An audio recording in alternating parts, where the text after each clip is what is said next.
Queridos alumnos y alumnas, después de un largo camino recorrido juntos, les doy la bienvenida a la última clase de Equilibrio en Redes.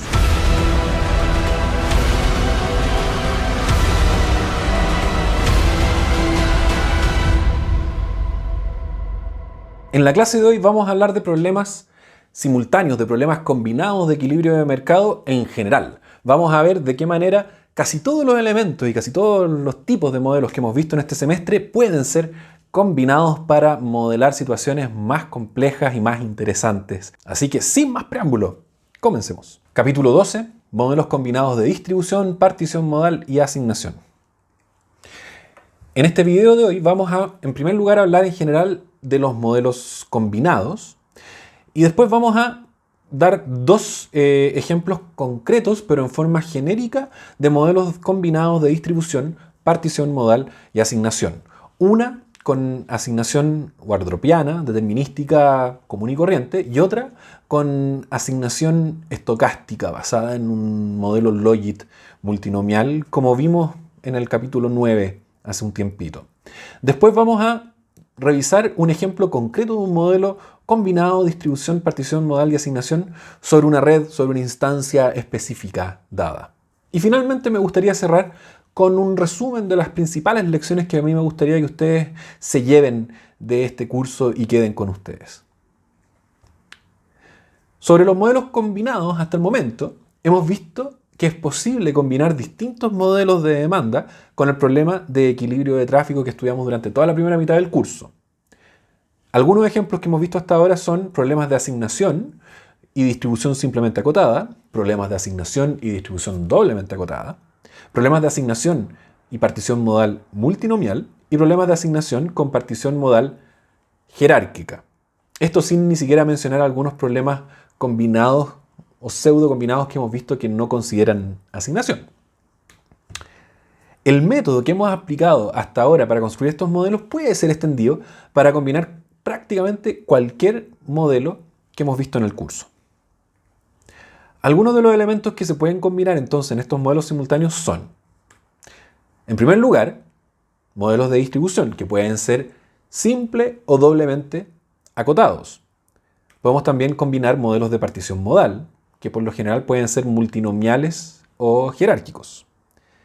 Evidentemente, también podemos combinar modelos de asignación. La asignación que podemos combinar puede ser determinística, wardropiana, como la que hemos ocupado en el 90% de los ejemplos de este curso, pero también puede ser estocástica, es decir, una asignación que también tenga una componente de maximización de entropía y que no necesariamente obligue a todas las personas a ocupar la ruta más barata.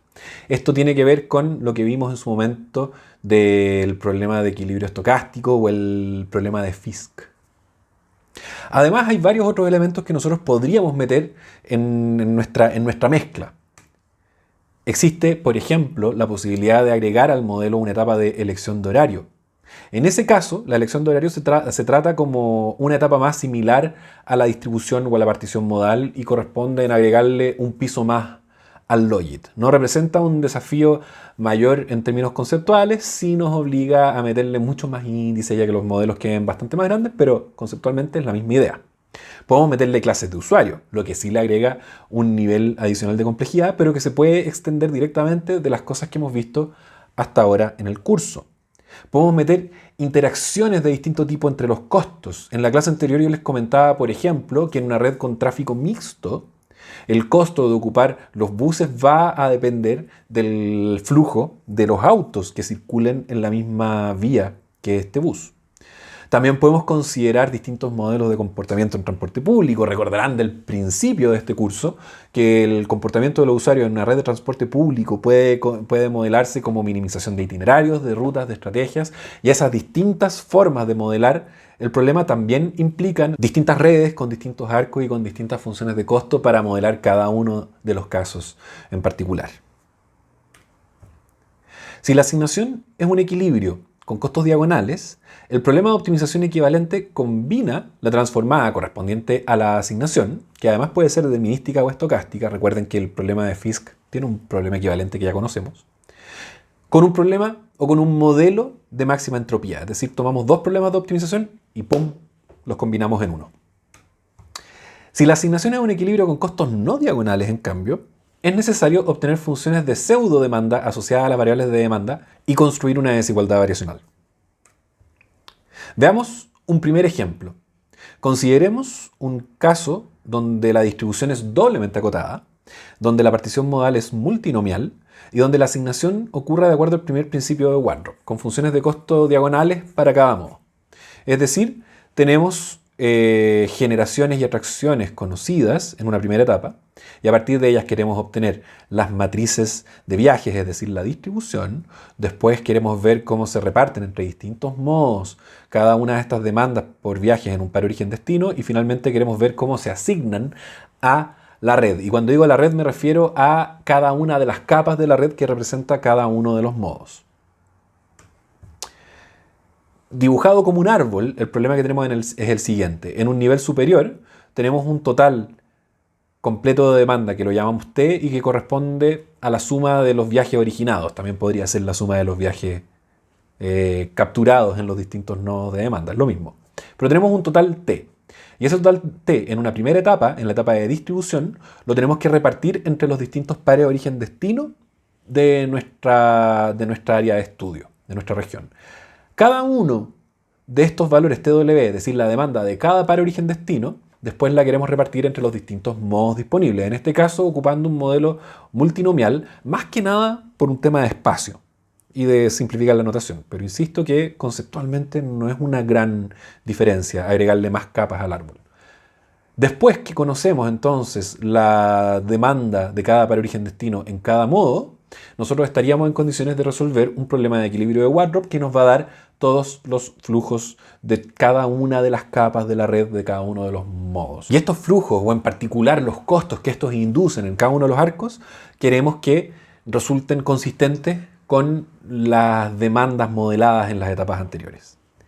Este árbol lo podemos traducir a una tabla similar a la que les mostré en la clase pasada, que nos ayuda a plantear en forma organizada el problema de optimización equivalente. Asociado a la decisión de distribución, tenemos que por definición el parámetro de escala, o ni siquiera por definición, por convención ocupamos beta como parámetro de escala, pero lo que tenemos es que hay T viajes en total a repartir y que queremos particionarlo en T sub W, en la demanda que se va a ir a cada uno de los pares origen-destino. Con esta definición podemos construir sencillamente la fórmula de la entropía, aplicando directamente la fórmula de la entropía. Y cada una de estas entropías se puede expresar también en su forma aproximada usando Stirling y la transformación de logaritmo. Entonces, este es el término de entropía asociado a la distribución. Podemos llevar registro además de las restricciones asociadas a esta fase de reparto. Nosotros queremos repartir los T viajes entre las opciones TW con la condición de que los TW satisfagan estas condiciones de sumas en origen y destino. ¿Sí? Nosotros estamos acostumbrados a que este sea el tipo de restricciones asociadas a las decisiones, pero la verdad es que nosotros podemos agregar lo que queramos. Nosotros cuando maximizamos entropía decimos estamos maximizando entropía sujeto a que la repartición se hace respecto o siguiendo algún tipo particular de reglas, y en este caso son que se respeten orígenes y destino. Notar que en esta etapa de decisión la entropía del nodo es correspondiente a solo un nodo. Estamos tomando un único total T y dividiéndolo en los distintos TW. Así que esta entropía va a aparecer tal como se ve acá, sin una sumatoria grande afuera, como en los pisos de más abajo, o como en el ejemplo de la clase anterior. Para la partición modal, tenemos que cada uno de los TW se tiene que dividir en TW supra m, que implican esta fórmula de la entropía, que implican a su vez esta fórmula aproximada de la entropía, con una restricción asociada que diga que tenemos que efectivamente particionar los TW en los TW supra m, pero sin exigir nada más en particular. Entonces, con estas cosas nosotros podemos ya construir un problema equivalente. Para eso vamos a ahora mostrar las entropías de cada uno de los niveles, pero ya sumadas, para hacer un poco más fácil de seguir este argumento. Entonces, en el nivel de la distribución dijimos que había un único nodo, y acá lo que queda, lo que sobrevive, es el mismo término de entropía que teníamos antes, eliminando la parte que era constante, la parte que dependía del total T. Y después en la parte de la partición modal, acá sí tenemos que poner una suma afuera porque tenemos que para cada variable, cada valor TW se reparte en distintos TW supra M. Por lo tanto, tenemos que considerar una entropía en cada W. Por eso, si se fijan, la suma W está acá y está acá. Es lo mismo que estuviéramos sumando afuera de toda la fórmula por W. Ahora sí podemos construir nuestra función objetivo, que combina las dos entropías recién mencionadas con un término que es similar al de la transformada de Beckmann, como les he dicho en varias ocasiones hasta el momento. Y acá tenemos simplemente la combinación de todas las restricciones del modelo de demanda más las del modelo de oferta, más el modelo de asignación en realidad. Así que este es nuestro modelo combinado y que se puede construir con este procedimiento que les muestro recién, que a estas alturas ya les debería resultar bastante familiar porque es bien mecánico cuando uno ya lo entiende, cuando uno ya sabe lo que está haciendo. A partir de este problema podemos hacer varios análisis, algunos de esos los voy a mostrar ahora, algunos los voy a dejar propuestos, pero lo primero que tiene sentido revisar en este problema es verificar sus condiciones de optimalidad. Acá yo se las voy a dar directo y ustedes nuevamente quedan invitados, o yo los desafío, a que construyan el lagrangiano, apliquen las condiciones de optimalidad y lleguen a que las condiciones de optimalidad efectivamente son las condiciones de equilibrio que estamos buscando. ¿Y cuáles son esas condiciones de equilibrio? En el nivel inferior del árbol, al nivel de la asignación, lo que estamos buscando es que se satisfaga el principio de Wardrop. Y ese equilibrio de Wardrop implica que para cualquier ruta que nosotros miremos, su costo en el equilibrio tiene que ser igual al costo óptimo del par al que pertenece la ruta y del modo al que pertenece la ruta, porque acá, a pesar de que no lo estoy diciendo explícitamente, cada uno de estos P pertenece a un par origen-destino en particular y a un modo en particular. Y si es que ese costo de esa ruta fuese mayor que el del equilibrio, entonces esa ruta está obligada a valer 0. El flujo en esa ruta tiene que ser 0. Sí, esto de acá es Wardrop as usual, ni una novedad en esta parte de acá. Después tenemos el piso de intermedio. El piso intermedio dice que la partición modal se hace de acuerdo a un modelo Logit. Y en este caso, el modelo Logit tiene que tomar como costos de las opciones los costos de equilibrio que implica Wardrop. Entonces, la cantidad de viajes en un modo en particular, para un par W dado, es la cantidad de viajes de ese par W por el porcentaje que nos indica la fórmula de un Logit. Y en el piso superior, lo que tenemos es que el costo de cada opción tiene que ser representado por una logsuma, como explicamos en su momento. Esta logsuma es la logsuma asociada a esta decisión de acá. Noten que, como técnica de memoria, dentro de la logsuma aparece el logaritmo de lo que está dividiendo en el Logit. Es una forma de recordarlo, de ver que vayan en el camino correcto. Pero construimos este valor de la logsuma, que en realidad corresponde a una utilidad máxima esperada asociado al nodo que nosotros estamos mirando, en este caso cada uno de los par W. Entonces la distribución la vamos a hacer considerando LW como el costo de cada par W. Y eso de ahí nos lleva a un modelo gravitacional, al modelo de máxima entropía para una distribución doblemente acotada. Entonces estas son las condiciones de optimalidad que yo les insisto, ustedes pueden verificar tomando el lagrangiano y aplicando las condiciones de optimalidad. Veamos también las condiciones de unicidad de esta solución, superficialmente al menos. Nosotros miramos la función objetivo, nuestra función objetivo está planteada en términos de 3 familias de variables, los f's, los tw y los twm. Entonces vamos a revisar las segundas derivadas de cada una de estas variables.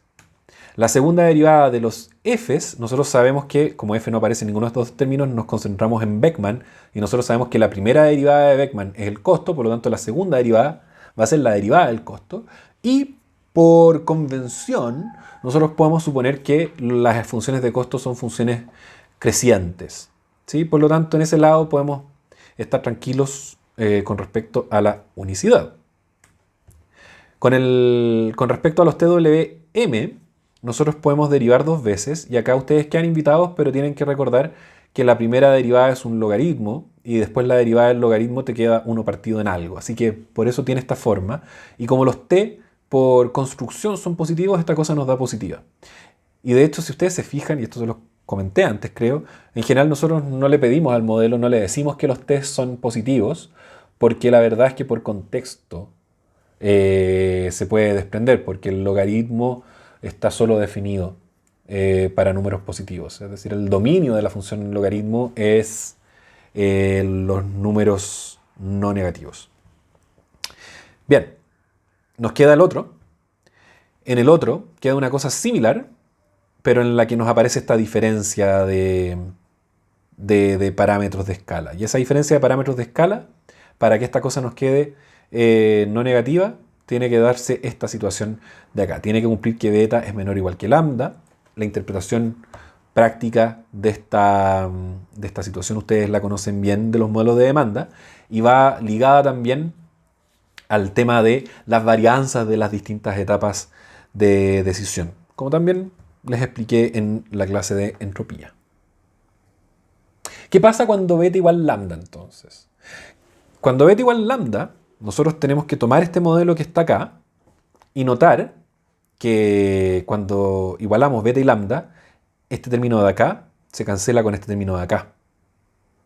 Por lo tanto, los TW dejan de aparecer en la función objetivo y acá en las restricciones también nosotros podemos, este TW, fíjense que es igual a una sumatoria, por lo tanto esa sumatoria la podemos meter acá y obtener un modelo que no depende de TW, que solamente trabaja con las variables de flujo en arco y después directamente trabaja con la cantidad de viajes por par y por modo.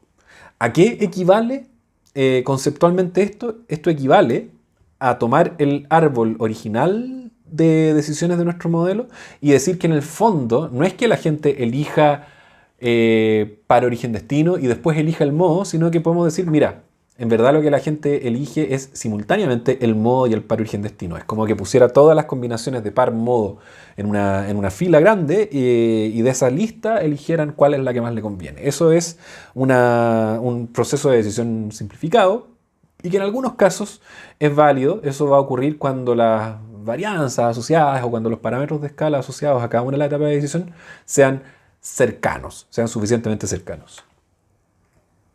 Las condiciones de optimalidad de ese modelo que planteamos con beta igual lambda nos van a llevar a lo siguiente, nos van a llevar a que la asignación tiene que ser consistente con el primer principio de Wardrop y que la decisión de modo y de par origen-destino responde a un modelo gravitacional, es decir, a una máxima entropía doblemente acotada. A pesar de que TW deja de ser una variable de decisión explícita del modelo, nuestro modelo nos permite conocer los TWM y por lo tanto, simplemente sumando todos los modos de un par W podemos obtener los TW. Pero son innecesarios para modelar este problema cuando los parámetros de escala son iguales o en principio cuando son muy parecidos. Veamos otro ejemplo. Este ejemplo es el mismo que el anterior, pero ahora estamos considerando asignación estocástica. Es decir, estamos considerando que la asignación se da de acuerdo a un equilibrio estocástico similar al que modelábamos con el modelo de Fisk que vimos en su momento, en el capítulo 9.2, si recuerdo bien. Entonces, el proceso de la estimación es similar, solamente cambia la forma en particular en la que estamos haciendo la asignación. Recordemos, entonces, ¿qué significa asignación estocástica? Y es bueno tener acá presente de que la asignación estocástica también viene en dos variedades. En primer lugar existe la asignación estocástica para el caso sin congestión, donde simplemente lo que estamos diciendo es cada vez que miramos un par origen-destino tenemos una lista de rutas, cada una de estas rutas tiene un costo fijo conocido y las personas se reparten entre ellas de acuerdo a un modelo Logit. Trivial. Y ese problema, ese modelo Logit es equivalente a este problema de máxima entropía que si ustedes lo miran desde cerca se van a dar cuenta de que es equivalente al problema de entropía para la partición modal multinomial o incluso para un modelo simplemente acotado. Es decir, es lo que nos lleva directamente a un modelo Logit sin condiciones de equilibrio. Y de la misma manera que nosotros pasamos de estos modelos de entropía con costos fijos a nuestro problema de entropía combinado con un equilibrio, es decir, considerando congestión en los arcos, lo que hacemos para meterle congestión en los arcos a los problemas es cambiar el término de los costos totales por el término de Beckmann. Esa cosa de ahí puede transformarse en una reacción automática de ustedes. Debería ser una cosa ya mecánica a estas alturas. Entonces tomamos el mismo modelo de antes, le cambiamos este término por el término de Beckmann, y como el término de Beckmann introduce las variables FA en el problema que antes no eran necesarias, como tenemos las FA ahora acá, tenemos que conectarlas con las H.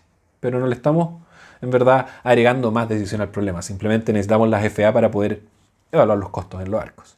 Y esto de acá es el modelo de equilibrio estocástico de Fisk. ¿Sí? Es una asignación estocástica con congestión, donde nuestro resultado no solamente tiene que satisfacer las condiciones de equilibrio estocástico, perdón, las condiciones de asignación estocástica que nosotros definimos acá arriba, es decir, que los costos, que las personas se repartan logit considerando los costos de las rutas, sino que además los costos de esas rutas sean consistentes con la cantidad de demanda que le pusimos a cada una de las rutas.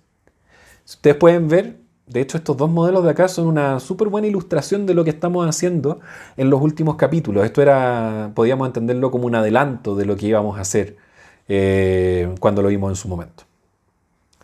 Entonces, ¿qué vamos a hacer? Vamos a tomar este tipo de asignación y la vamos a combinar con un modelo de demanda. En otras palabras, ustedes pueden anticiparlo también, lo que va a pasar, ya que ya tenemos este término acá, y tenemos un término de entropía asociado a la elección de ruta. Entonces, en el fondo, lo que vamos a hacer es construir un modelo muy similar al que ya teníamos, pero le vamos a agregar una entropía a la elección de ruta. Veamos entonces la decisión paso por paso. Tenemos que estos dos pisos de acá son muy similares a los que ya conocíamos. Entonces no los voy a describir en mayor detalle, pero que en la etapa de asignación ahora estamos tomando cada uno de estos TWM, viajes totales, por asignar en un modo dado y en un par de origen-destino dado, y los queremos repartir entre los flujos en ruta asociadas a ese W y a ese modo en particular. Entonces, acá podemos construir la fórmula de la entropía siguiendo la misma lógica anterior. La vamos a transformar a su versión aproximada que nosotros metemos en nuestro modelo de optimización y tenemos que, por supuesto, considerar la restricción asociada a esta repartición, que se haga en forma consistente. Es importante recordar siempre que cada una de estas entropías corresponde a la entropía de un nodo en particular.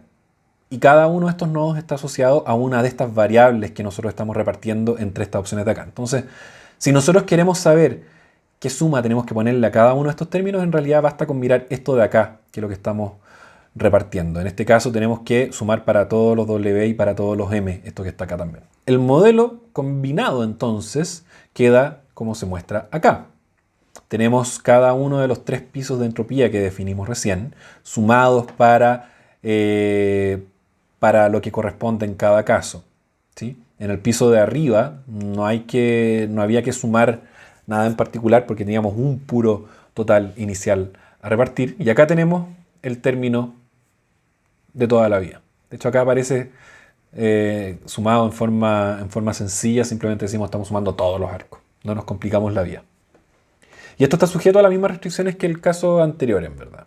O sea, este ejemplo de acá se los doy en forma más bien genérica, pero para que vean cómo en el fondo lo interesante de acá es que vean que nosotros podemos además agregarle esto de acá, un término de entropía que va asociado a la elección de ruta. Y de esa manera, este término de acá no es el que domina 100% de la elección de ruta, no es 100% guardrapiana, no todos se van por la mejor opción disponible, sino que los usuarios se reparten con cierto nivel de aleatoriedad. Hay una componente estocástica en esta elección.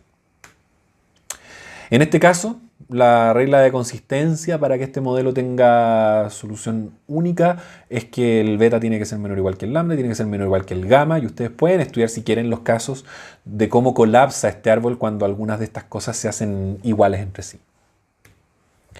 Veamos las condiciones de optimalidad, se las voy a entregar, ustedes pueden verificarlas, pero en estas condiciones de optimalidad vamos a tener dos logsumas involucradas porque hay dos pisos de elecciones jerárquicas. Así que esta demostración, de hecho, no es trivial. Ustedes van a encontrar una demostración de las condiciones de optimalidad para un árbol con varios niveles en la guía de modelos combinados que les voy a subir junto con esta clase.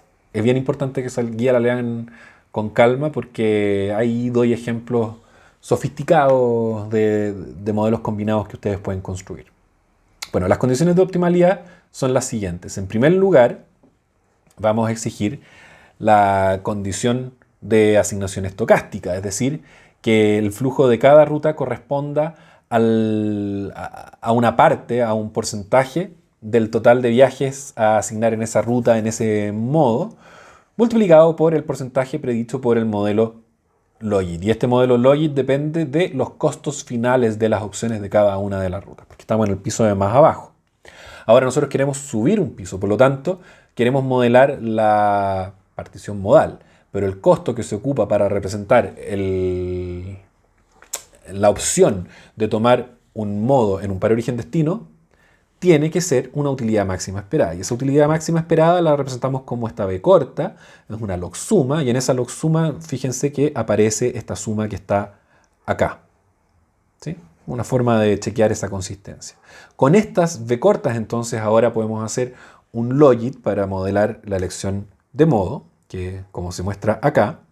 Y ahora si queremos subir un piso más arriba al modelo de distribución, el modelo de distribución también tiene que tomar costos representativos de los pares origen-destino y los costos correctos de usar son las utilidades máximas esperadas dadas por esta fórmula que está acá, y noten nuevamente la consistencia entre esta suma de acá y esta suma de acá. Y con estos LW nosotros podemos modelar entonces la elección de par origen-destino, es decir, el modelo de distribución, que también queda como un modelo doblemente acotado, es decir, como un modelo gravitacional.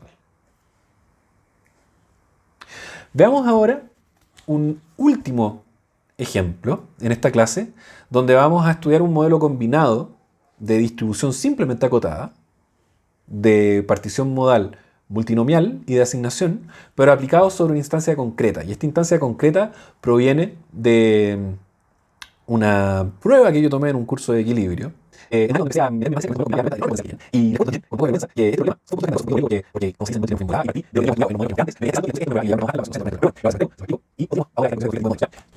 no estoy seguro si esta parte va a quedar en el video final.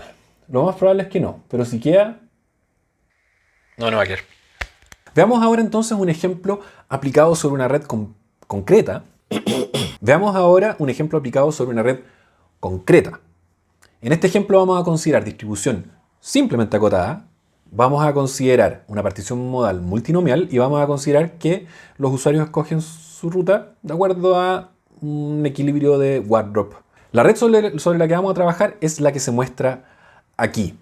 Y las condiciones en particular del problema van a ser las siguientes. En primer lugar, vamos a suponer que en el nodo A se originan 1000 viajes a la hora y que estos viajes se distribuyen entre los nodos B y C, que tienen atractividades de 30 y de 40 respectivamente. Esos 30 y 40 corresponden a minutos, porque en general los costos los vamos a estar midiendo en tiempos, en particular en minutos en este problema. Y vamos a suponer que el parámetro de escala de la distribución es 0,1.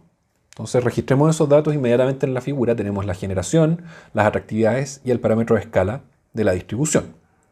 Con respecto a la partición modal, podemos decir que esta partición modal la vamos a modelar como un logit multinomial de parámetro lambda igual 1. Así que guardamos ese lambda igual 1 ahí también en los datos del problema.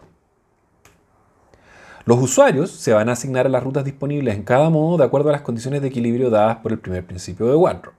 Y acá vale la pena que nos detengamos un segundo, miremos la red y pensemos dónde efectivamente hay un problema de equilibrio escondido en esta red de acá. Recuerden que para entender el problema de equilibrio ustedes pueden suponer que en un par origen-destino dado y en un modo dado ustedes quieren repartir a las personas entre las opciones disponibles. ¿En qué par origen-destino de esta red y en qué modo de esta red ustedes entonces van a tener efectivamente que modelar una decisión? Tómense un segundito para pensarlo. Desde ahora, ya.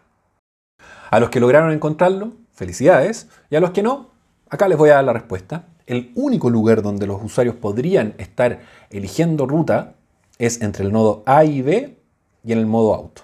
Entre el nodo A y B y en el nodo auto, efectivamente hay dos caminos. Si ustedes fijan el par origen-destino y el modo en cualquier otra combinación van a tener una pura opción. Entonces Whiteboard va a aplicar en particular a esta decisión de cuando voy en auto de A a B, cuál de estos dos caminos voy a tomar. Por el tramo 1 de esta red, como indica un poquito la figura, por el tramo 1 solamente circulan autos. Por el tramo 2 circulan autos y buses, y acá estamos diciendo que comparten el espacio, es decir, van por literalmente las mismas calles. Y en el tramo 3 también los autos y los buses van a, en cierta forma, competir o compartir el espacio de la red vial. Veamos entonces ahora las funciones de costo con las que vamos a trabajar en este problema. El tiempo de viaje en un tramo cualquiera se puede modelar de esta forma que está acá. Vamos a decir que el tiempo de viaje de A, donde A acá representa un tramo, en el fondo del tramo 1, el tramo 2 o el tramo 3, va a corresponder a un tiempo fijo de recorrer esa calle, básicamente, más un término relacionado con la congestión. Estudiamos o miremos de cerca qué quiere decir este término de congestión porque es bien particular a este problema. TFA es el tiempo fijo, XA va a corresponder al flujo total del tramo en vehículos equivalentes por hora. ¿Por qué? Porque en ese flujo puede haber autos y puede haber buses, y los buses también participan de la congestión. Entonces, XA está expresado en vehículos equivalentes, concepto que ustedes deberían recordar de tráfico o deberían recordar del capítulo de clases de usuario también. Y N sub A, este N que aparece abajo, el N sub A, es la cantidad de pistas que estamos ocupando en el tramo. Entonces, cuando nosotros evaluemos la función de costos, tenemos que considerar la cantidad de pistas que están compartiendo los vehículos que estamos modelando, y tenemos que considerar también el flujo combinado de todos los vehículos que circulan por el tramo. Entonces, si ustedes aumentan el número de pistas acá, este número o esta variable X va multiplicada por un número menor, es decir, estamos disminuyendo la congestión, estamos aumentando efectivamente la capacidad. Y noten además que todos los parámetros de esta función están dados acá arriba, ¿sí? Los tiempos fijos de viaje y la cantidad de pistas disponibles en el tramo antes de definir con qué política vamos a modelar esta red. Les adelanto que vamos a estudiar un caso de tráfico mixto y también vamos a estudiar un caso de vías exclusivas. Esto es importante. Nosotros vamos a considerar en nuestra modelación que un bus equivale a 3 autos para efectos de la congestión. Es decir, cuando nosotros metamos acá arriba los flujos de buses tienen que estar multiplicados por 3. Veamos ahora cómo se modelan los tiempos de viaje o los costos para los usuarios en el modo bus. Obviamente acá arriba podemos también registrar esta función para recordarla más adelante. El tiempo de los buses es este que está acá. Registrémoslo ahí arriba. Y ahora entremos a explicarlo. Noten que esto tiene una estructura parecida a la que ustedes ya conocen. Una parte fija, una parte asociada a la espera mínima, a la espera nominal, y una parte asociada a la espera congestionada, a cómo empieza a crecer la espera cuando más usuarios están compitiendo conmigo por capacidad. En este caso, la forma de la red es súper sencilla, por lo tanto, no hay en realidad componentes de flujo compitente. Acá no hay una dificultad en la modelación del transporte público, por eso no se habla ni de itinerarios ni de rutas, porque son simplemente equivalentes, dado lo sencillo que es la red de transporte público con la que estamos trabajando.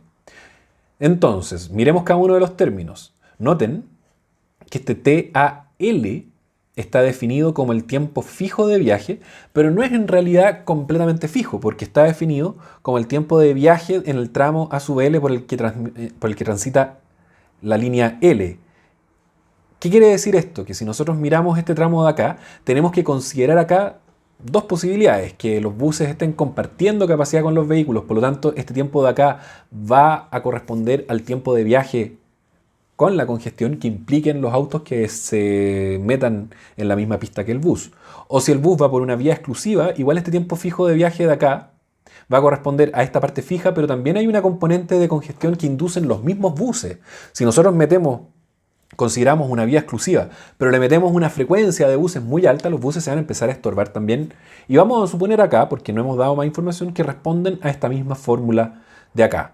A pesar de que en la práctica uno podría pensar de que como los buses tienen que ir deteniéndose en los paraderos, además tienen un efecto un poquito más nocivo en la congestión de sus buses con los que comparten el espacio. Pero eso no lo estamos considerando en este modelo de acá. Eso con respecto a la parte fija. La parte la parte de la espera fija es 60 partido en la frecuencia. Eso es constante en el contexto de este problema. Las frecuencias son datos y son fijas. Y esta parte de congestión de acá, fíjense que tiene la misma fórmula o la misma forma que ustedes ya conocen bien, ¿sí? Así que pasemos a el siguiente.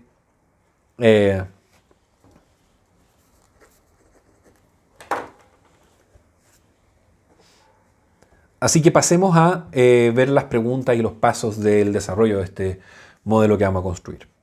Primero vamos a considerar el caso donde los buses circulan por vías exclusivas. Es decir, una de las pistas de cada tramo está dedicada en forma exclusiva a los buses y la otra a los autos. Recuerden que cada tramo tiene dos pistas, pero vamos a decir que de esas dos pistas, una va a ser para los autos y la otra va a ser para los buses. Entonces, lo primero que vamos a hacer es construir las funciones de tiempo de viaje para cada par y modo en esta red.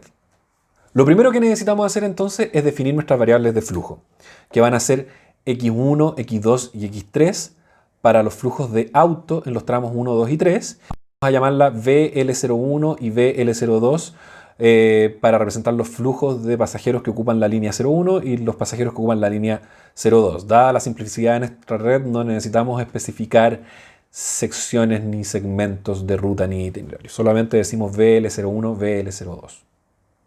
Noten además que por eso mismo no es necesario tampoco definir rutas, sino que simplemente variables de flujos en arco, porque los flujos en arco determinan directamente las distribuciones o las particiones modales que vamos a ver después.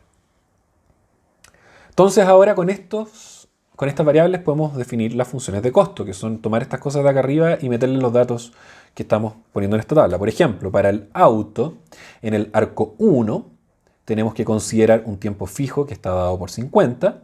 Y en esta parte de acá, el flujo total del tramo, en este caso es el flujo total de autos, es X1 directamente. Y está dividido en 20 por el número de pistas disponibles para estos autos, que es 2. Por lo tanto, queda un 40 abajo. Si se fijan en los otros dos lados, es exactamente lo mismo, con la gran diferencia de que estos autos están circulando en una pura pista, por lo tanto 20 por NA va a ser 20. Estas son las funciones de costo asociados a los autos. Veamos los buses. Los buses van a venir de acá. Fíjense en este primer caso de acá que es una cosa un poquitito más compleja, simplemente por el hecho de que el tiempo de viaje fijo del tramo tiene que ser calculado con esta fórmula de acá. Es decir, este bus de la línea 01, su tiempo fijo va a ser 45 más el tiempo adicional que implique la congestión de los buses andando por la calle. Y esa congestión se obtiene con la misma lógica que habíamos dicho acá. Tenemos que los buses están ocupando una pura pista y tenemos que pensar entonces cuál es el flujo de los buses. Y acá hay una sutileza que la vez que yo pregunté esto en una prueba, muy pocos alumnos lograron capturar. ¿Cuál es el flujo de los buses cuando nosotros queremos medir su efecto en la congestión? Cuando nosotros mirábamos el flujo de vehículos o de los autos era autos por hora, vehículos por hora. Por lo tanto, el flujo de los buses, ¿en qué unidades debería estar? Debería estar en unidades de buses por hora. La cantidad de buses por hora que circulan por una calle es la frecuencia. La frecuencia es el flujo que nosotros tenemos que meter acá para representar los buses. Y además la tenemos que multiplicar por 3, porque dijimos que esto de acá está en unidades de flujo de vehículos equivalente y cada bus vale por 3 autos. Por lo tanto, tenemos que decir 3 por 8, 8 es la frecuencia. Eso es el X grande que tenemos que meter acá y eso lo dividimos en 20 porque tenemos una pura pista asociada a esto que está acá. Y esto de acá eleva este 45 ligeramente. No es muy drástico el efecto, pero es un efecto que hay que considerar para tener este problema correctamente modelado. Esa es la parte del tiempo de viaje fijo. Y después tenemos el tiempo de espera. El tiempo de espera es 60 partido en 8.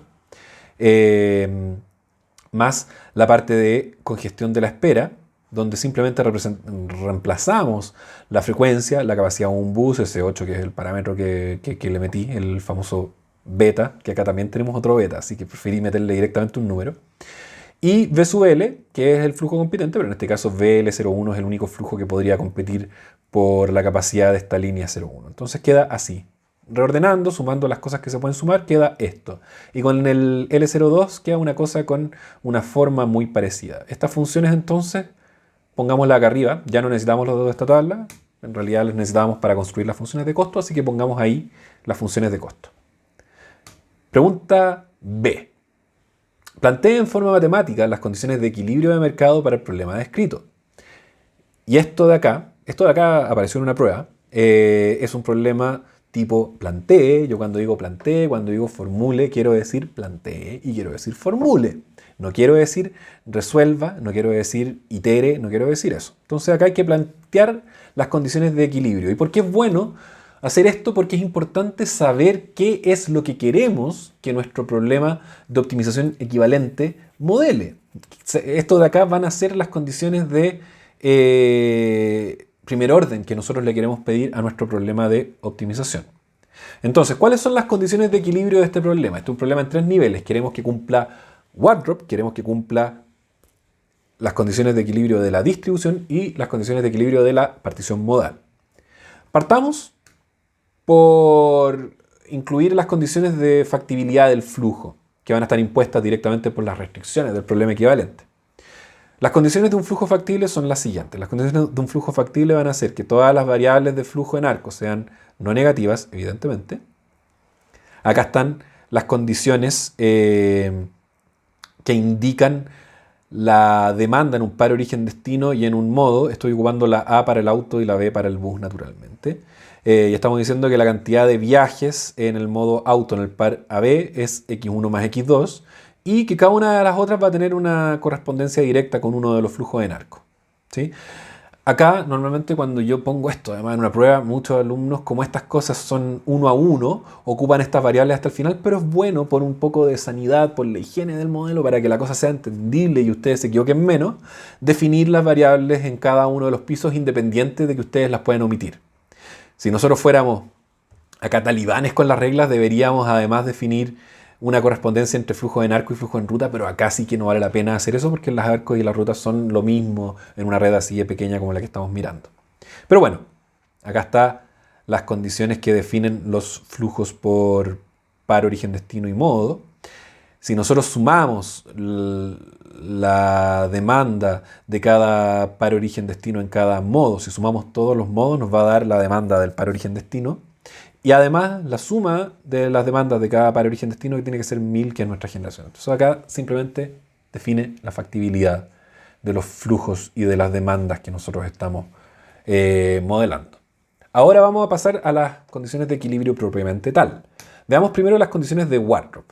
Y acá las condiciones de Wardrop las escribí en el formato de holguras complementarias, que es un formato más elegante matemáticamente que la típica fórmula con este corchete que nosotros escribimos. Personalmente encuentro más bonito escribirlo de esta manera.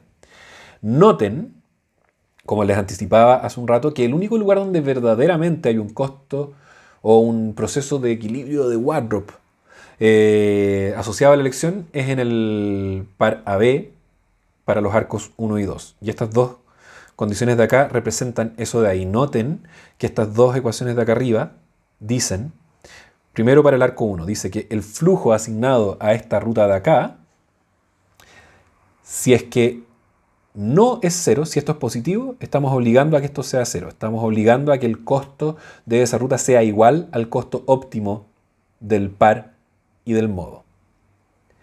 Y si es que esto de acá fuera cero, entonces simplemente lo único que tenemos que exigir es que el costo de esa opción tiene que ser mayor o igual que la mejor del, insisto, par, origen, destino y modo. Y eso también es válido para la otra ruta. Recuerden que las condiciones del Wardrop se le pide a todas las rutas dentro del par, origen, destino que nosotros estamos estudiando. Y fíjense acá que también para dejar completo el problema tenemos que decir que el costo resultante de esta línea de bus, por ejemplo, es efectivamente el costo del par AB para el modo bus en el equilibrio. Si tenemos una pura opción, podemos decir que el costo de equilibrio corresponde al costo de esa opción. Eso es lo que decimos en los 3 otros lugares. Noten nuevamente que podríamos nosotros ahorrarnos un montón de variables acá ocupando directamente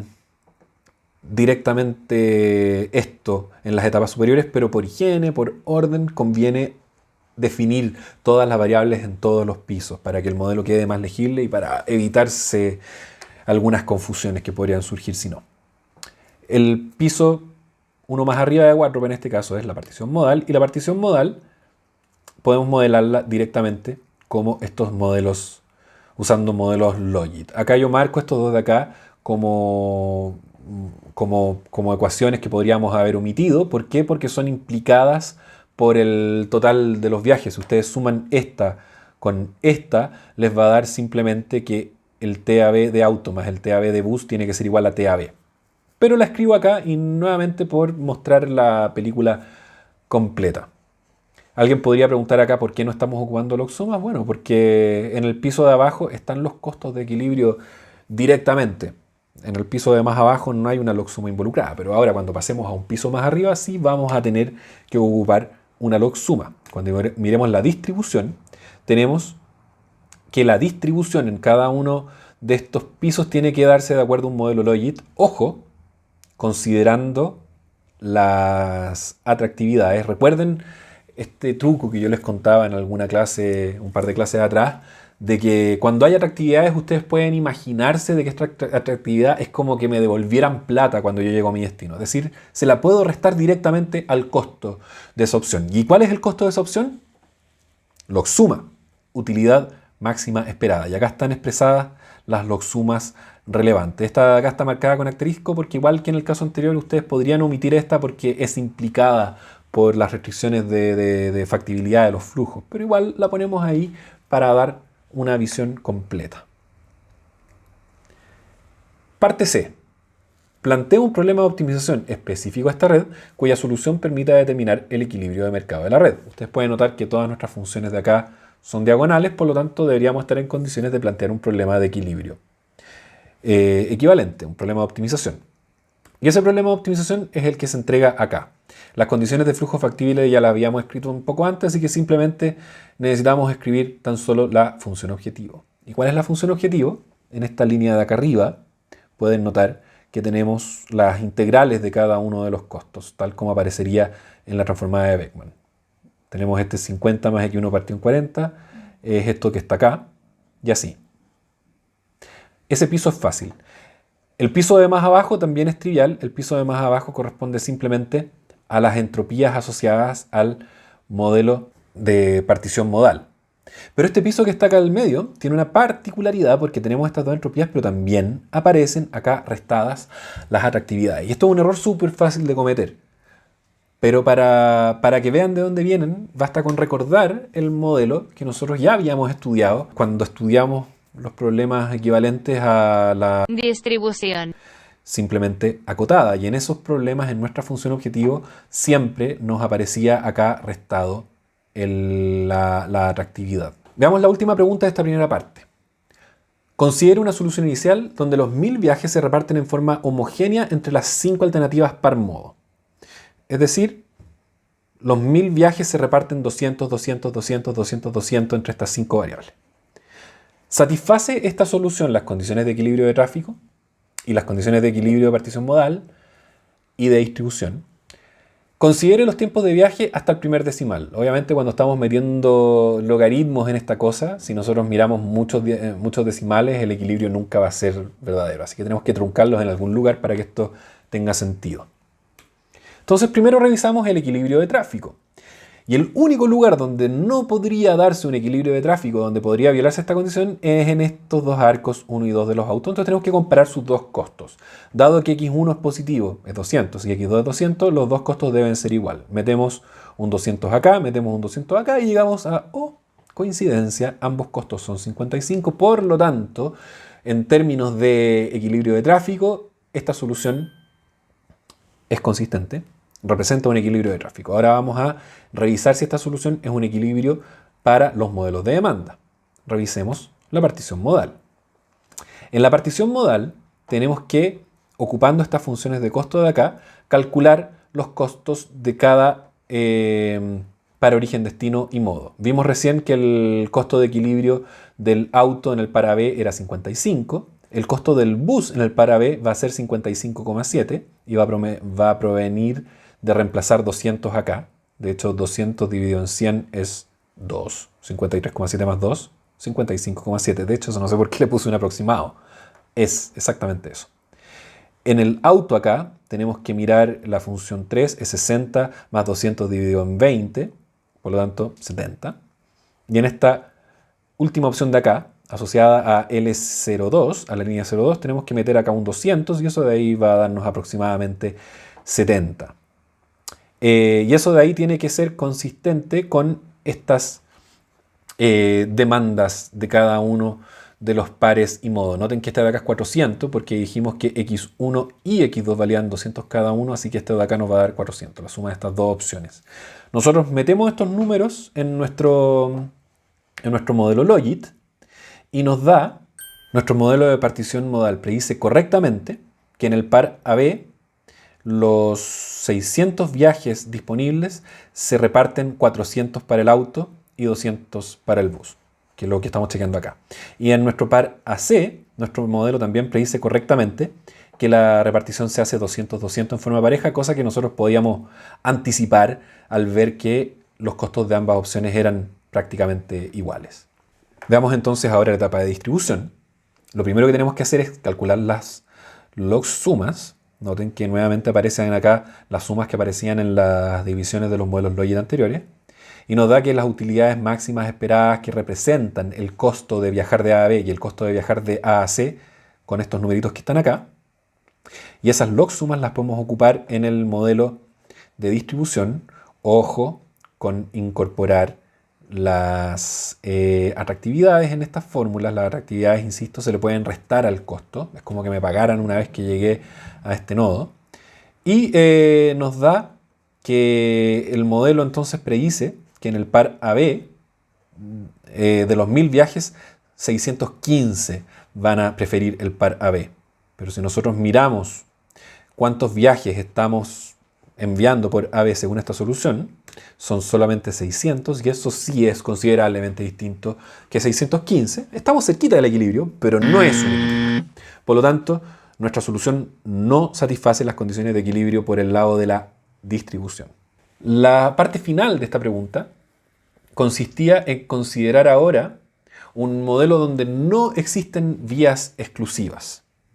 Y tanto los buses como los autos circulan a la velocidad determinada por las condiciones de tráfico mixto. Entonces, este problema pedía, o en esta parte pedía, construir las funciones de tiempo de viaje para cada par modo en esta red donde van a haber algunas interacciones y diagonalizarlas en torno a la solución que dimos en la parte D, que era esta solución que está acá. Todas las variables estas valen 200. Entonces, el desafío de esta parte es más que nada construir correctamente las funciones de costo porque diagonalizar es trivial, es reemplazar números dentro de la función nomás. Entonces, veamos cuáles son las funciones de costo ahora. En el auto, este arco de acá no va a cambiar porque no hay interacción con los buses, no tenemos ni para qué mirarlo. Es la misma función que teníamos antes. En este arco de acá, ¿cuál va a ser el tiempo de viaje de los autos? El tiempo de viaje de los autos está dado por esta fórmula de acá, considerando que se ocupan las dos pistas, por lo tanto queda abajo dividido en 40, pero en el flujo equivalente de arriba tenemos que considerar el flujo de los autos, que es x2, más el flujo dado por los buses que están metidos en este tráfico mixto, como se decía claramente en el enunciado. Entonces ese flujo de buses que hay que meter es 8 buses a la hora, equivalente a la frecuencia, multiplicado por 3 para llevarlo a vehículo equivalente. Entonces esto de acá, podemos tomar esta constante, sumarla acá, y nos lleva a esta función. Aquí pueden notar igual que el flujo de buses tiene un efecto casi despreciable en la congestión. Hace que el tiempo fijo suba de 45 a 45,6, pero es la forma en que se pide modelar el tiempo de viaje de los autos, ¿cierto? De hecho, tiene mucho sentido. Si antes nuestro tiempo fijo era 45, ahora como estamos considerando los buses mezclados con nuestros autos, el tiempo fijo está partiendo de un piso superior. Pasa lo mismo en el arco de acá. Meten ustedes la frecuencia, que era 10, no era 8, y les da que en vez de 60 como punto de partida de nuestro tiempo de viaje, ahora tenemos 60,75, porque hay una frecuencia de buses que es constante, pero que influye en la congestión del tramo. ¿Cómo quedarían ahora entonces las funciones de tiempo de viaje en los buses? Esto de acá va a ser un poco más complicado. ¿Por qué? Porque el tiempo de los buses tiene una parte que es fija y esta parte fija va a depender del nivel de congestión que me induzcan los autos. Y en este caso no debería ser además despreciable. Los autos, entre más autos se meten, el bus va a andar metido en un taco y el tiempo fijo de viaje del bus va a crecer considerablemente, como cualquiera de ustedes que se haya subido alguna vez en un bus andando por tráfico mixto o andando en un lugar donde las vías exclusivas no son respetadas, va a depender del nivel de congestión que impliquen los autos. ¿Y cómo se construyen estas funciones? Miremos la de acá arriba, la del costo de la línea 01. Va a tener esta parte de acá de la espera que no cambia, pero también va a tener esta parte de acá que es el tiempo del tramo. Y el tiempo del tramo va a ser simplemente esta función que está acá. El tiempo fijo de viaje de los buses va a ser el mismo tiempo, comillas fijo, porque igual depende de la congestión de los autos, pero desde el punto de vista de los buses es un tiempo que llamaríamos fijo, o el tiempo de viaje, que no es el tiempo de espera, el tiempo de viaje, va a ser estos 45,6 más esto que está acá. ¿Sí? Y acá está la parte entonces que indica la dependencia del costo de la línea 01 con respecto a su propia demanda, pero también con respecto a la cantidad de autos que decían meterse en este tramo a competir por la capacidad. Un razonamiento similar nos lleva a esta función para el costo del arco correspondiente al bus, a la línea L02. Estos costos entonces los llevo para allá arriba y ahora los podemos diagonalizar. Y las versiones diagonalizadas son triviales, ¿cierto? Ustedes saben. Para diagonalizar los autos no hay nada que cambiar porque ya son diagonales, y para diagonalizar los buses tenemos que reemplazar x2 por 100 y x3 por 200 y x3 por 200. Hacemos este reemplazo entonces y llegamos a las funciones que se entregan acá. Noten que al 53,1 le estamos sumando 200 partido en 40, lo que da 20 partido 5. 53 más 5, 58. Por eso queda esto acá. Y lo mismo con el otro. Estas son las funciones diagonalizadas y con esto termina el problema.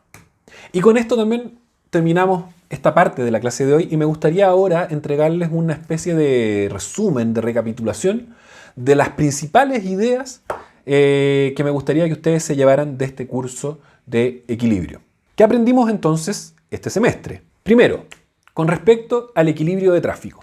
Cuando una red presenta congestión, es decir, cuando los costos de viajar por esta red dependen de cuántas personas están ocupando cada uno de los arcos, nosotros podemos modelar el proceso de asignación como un problema de equilibrio. Y las condiciones que representan este equilibrio se pueden modelar ocupando el primer principio de Wardrop, que básicamente lo único que dice es que en el equilibrio nadie tiene ningún incentivo a cambiarse a otra de las opciones que podría haber tomado.